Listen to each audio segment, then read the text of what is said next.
Oh, the hype. What's the definition of hype? To me, I see it as us doubling down on our expectations towards something we desire. In this case, a game. If the game meets our expectations, we'll be ecstatic, cherishing that experience for a long time. But if it doesn't, we may grow bitter, as if we had just found out we'd been betrayed. To this day, I have mixed feelings about Final Fantasy XV, and much of that comes from the hype I built up during its long development. Ironically, Lost Soul Aside was announced as being inspired by Final Fantasy XV, and it didn't take long for countless comparisons to be made with the late Final Fantasy Versus 13. After my disillusionment with Square Enix, I wasn't going to put my trust into another game that spent 10 years in development and features yet another silky-haired protagonist clad in tailor-made black garments, wielding all sorts of weapons with sleekness and dexterity,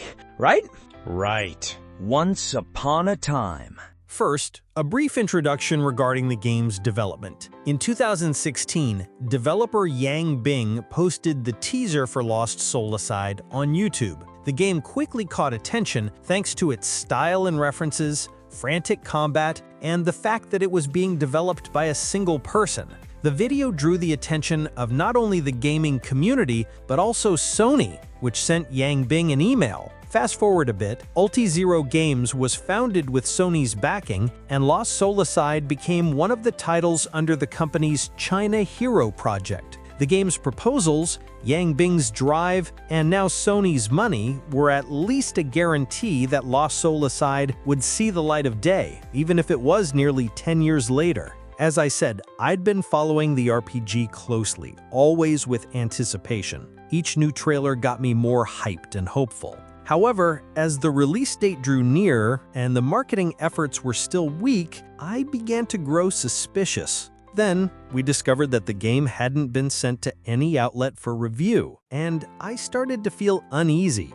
At long last, I played Lost Soul Aside. After about 30 hours to conclude the main campaign, collecting and doing everything I could in a normal playthrough, I'm here to share my review of Lost Soul Aside with you. A hollow story. Lost Soul Aside begins by introducing us to Glimmer, a resistance group fighting against the Empire's oppression. The protagonist, Kaser, a physically gifted warrior, is part of this group, as is his sister, Luisa. The prologue portrays the events of Glimmer's first strike against the Celestria Empire during a military parade at a festival. Whenever a game's premise presents a familiar setup, I imagine it will focus on a distinct narrative and presentation to produce an authentic and creative work. Unfortunately, that's not the case with Lost Soul Aside. From beginning to end, the RPG is predictable. Being predictable is not something inherently bad. For instance, we know what will happen at the end of every rom-com, but we still watch because we long for that happy and cozy ending. However, Lost Soul Aside makes an effort to share a plot, introduce characters, and expand its world building, whether through NPCs that react poorly to surrounding events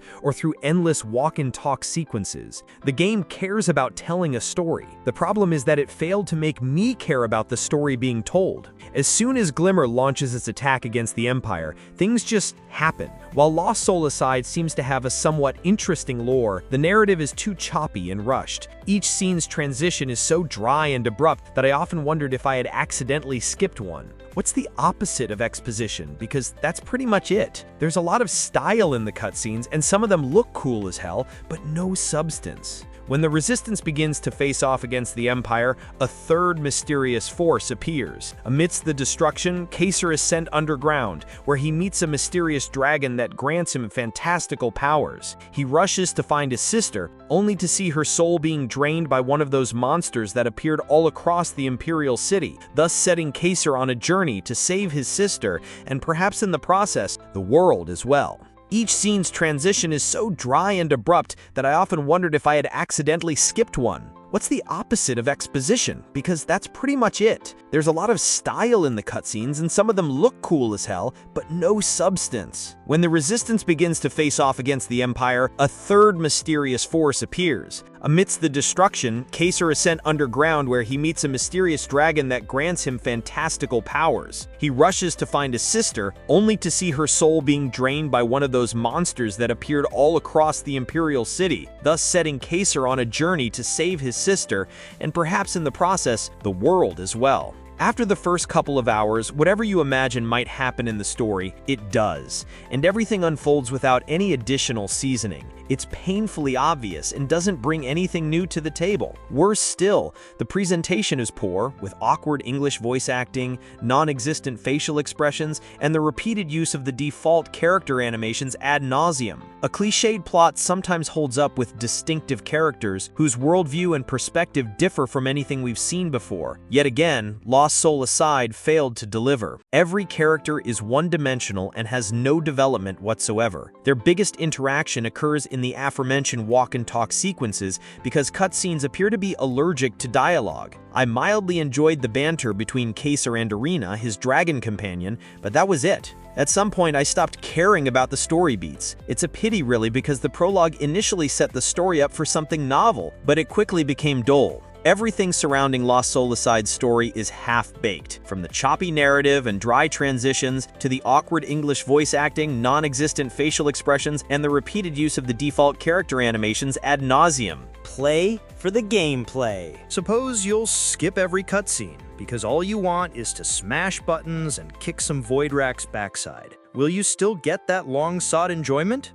Yeah, probably. From the get-go, the combat won me over. Lost Soul Aside's battle system is slick, responsive, and highly versatile. I never had any egregious performance issues during my playthrough, and when I did, it was at opportune times, such as when a boss was charging up a flashy attack, for instance. Overall, the RPG's combat works really well. We've got 4 weapons and can switch between them on the fly. I could start a combo on the ground, then toss the enemy up, switch weapons while chaining an aerial combo, slam the enemy back to the ground, switch again, and chain yet another combo. The transition is seamless. Honestly, I didn't have the technical skills to pull all that off. At most, I switched between the scythe, throwing it at the enemy, and while it dealt continuous damage, I switched to my pole blade to attack from a distance. But I can imagine more proficient hack-and-slash players sweeping the floor with the most challenging bosses. The gameplay loop of Lost Soul Aside is what you'd expect from any action RPG. Each new stage introduces new enemies, from common ones to more powerful foes. You fight the grunts first, then an elite, then a combination of those two,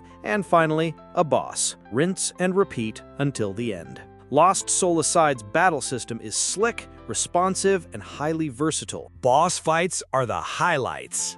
As expected, moving through the stage and killing common enemies in an action game is nothing more than a warm-up for the boss fights. For the most part, the bosses in Lost Soul Aside present an enjoyable challenge. The game features a perfect dodge and block system, making it rewarding to execute both perfectly. Perfect dodge allows new skills with the weapons, while perfect block in specific enemies' attacks deals hefty damage to their break bar.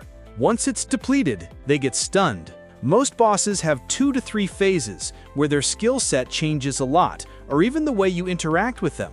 For instance, one of the bosses started to charge a one-hit KO attack, and I had to interact with the environment to raise a barrier. Another vanished in the white fog, and if I missed a dodge or block, I'd die. Boss fights are when everything I learned through the stages was put to the test. By finishing the game, I unlocked a boss rush mode, where I had to face 2 to 3 bosses in a row without using recovery items. I managed to clear them all on normal difficulty, and it was a blast. I genuinely had fun and cheered loudly on my victories. It was incredibly pleasing to see my strategies paying off, whether through a mix of arena powers, the game's magic system, or the use of accessories that healed HP on criticals. Overall, the combat in Lost Soul Aside is glorious, but getting to it can be a hassle. For some reason, the game has a ton of platforming segments.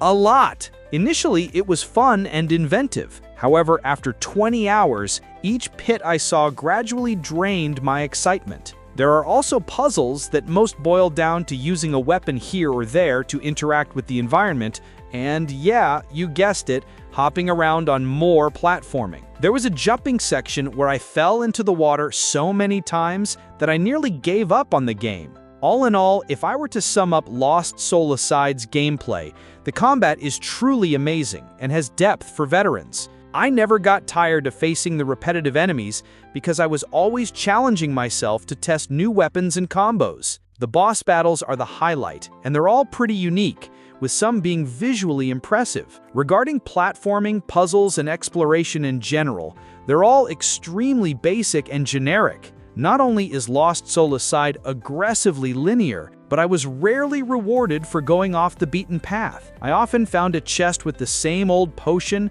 money, or crafting materials. Once in a while I got a trinket, the game's equipment system, but that was it. It makes one wonder if it's indeed an RPG. An uneven presentation. Lost Soul Aside boasts beautiful graphics, but nothing particularly outstanding. The biggest standout is the character design, especially their costumes. I'd love to see a Kaiser cosplay because his fashion designer nailed it. The environments are also diverse and varied, accurately representing the plurality of the world's ecosystems and biomes. I played on PS5 and didn't face major performance issues. I experienced stuttering in the city and occasional FPS drops during exploration. My biggest problem was that the game nearly froze whenever the autosave kicked in, a not-so-ideal moment to have performance issues. Honestly, my game crashed 3 times during those moments, but at least the autosave managed to do its work. The cutscenes do sometimes shine, but with such awkward storytelling and transitions, it's hard to grasp their purpose. Still, I have to praise the boss ending cutscenes. Upon defeating a boss, Kaiser stylishly finished it with a flawless move, which was a spectacle to behold. When they ended, I'd let out a loud, "Freaking cool!" As for the soundtrack, Lost Soul Aside doesn't fall short either. It has a mix of modern and epic vibes that perfectly match the setting, whether it's a classical chorus or an electric guitar. As usual, the boss's themes were bangers. The problem, yet again during cutscenes, is that the music was abruptly cut alongside the transitions, giving me a strange feeling and distracting me from what was happening on screen.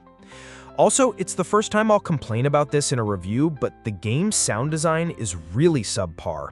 During battles, I didn't feel the impact of my weapon's strike.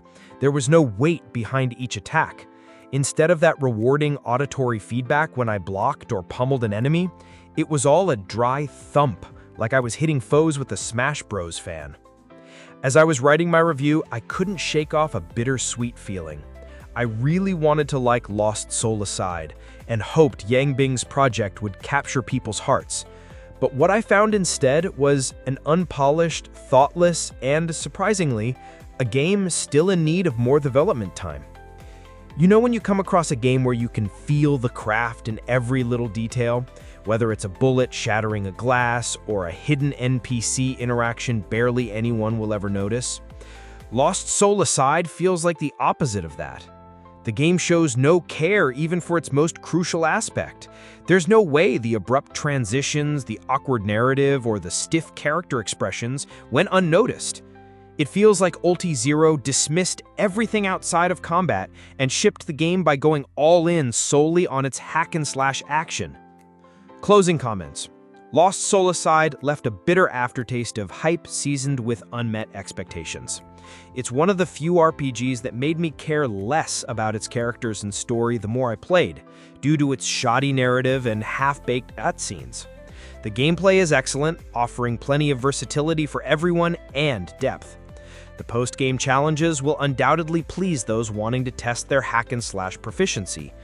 That is, however, if they have the grit and tolerance to see the game through to the end.